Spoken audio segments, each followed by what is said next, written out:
Assalamualaikum warahmatullahi wabarakatuh. Hai semuanya, sini aku bakal jelasin secara singkat mengenai analisis laporan arus kas dalam mata kuliah analisis laporan keuangan syariah yang diampu oleh Bu Diana Situmorang SE MSI.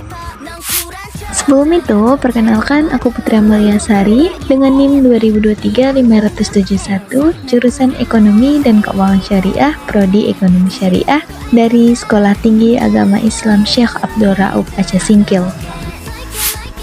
Analisis laporan arus kas itu apa sih?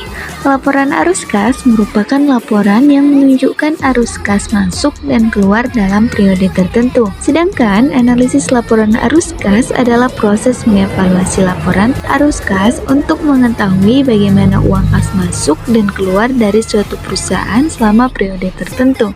Arus kas masuk itu berupa pendapatan atau pinjaman dari pihak lain, sementara arus kas keluar merupakan biaya-biaya yang telah dikeluarkan perusahaan. Laporan ini digunakan untuk menilai kemampuan menghasilkan kas serta memprediksi arus kas di masa depan.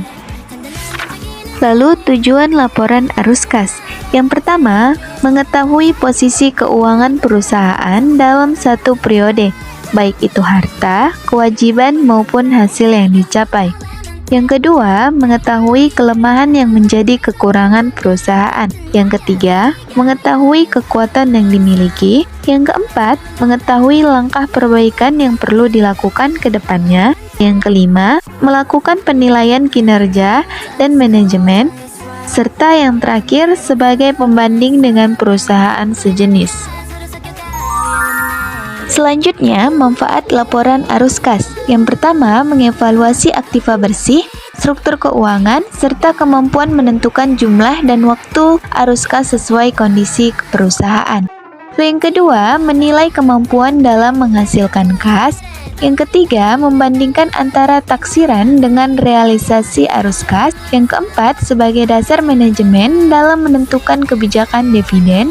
Yang terakhir menjadi dasar bagi investor dan kreditur. Dalam penyajiannya terdapat 3 jenis penyajian laporan arus kas, antara lain aktivitas operasi, yang mana hal itu terkait dengan kegiatan utama perusahaan seperti penjualan jasa dan barang, pembayaran gaji, dan pemasok serta pajak. Lalu yang kedua, aktivitas investasi. Hal itu terkait dengan aset jangka panjang seperti pembelian atau penjualan aset tetap serta investasi saham atau obligasi. Lalu yang ketiga, aktivitas pendanaan. Hal ini terkait dengan modal dan utang seperti penerbitan saham atau obligasi, pinjaman serta pembayaran utang dan dividen. Lalu metode penyusunan laporan arus kas. Yang pertama, ada metode langsung, yaitu menampilkan langsung kas masuk dan keluar dari aktivitas operasi. Metode ini lebih jelas dan informatif, hanya saja data sulit dikumpulkan. Lalu yang kedua, metode tidak langsung. Hal ini dimulai dari laba bersih lalu disesuaikan dengan penghasilan. Fokusnya pada penyesuaian non-kas. Baik, itu saja yang dapat saya sampaikan. Lebih dan kurangnya saya mohon maaf.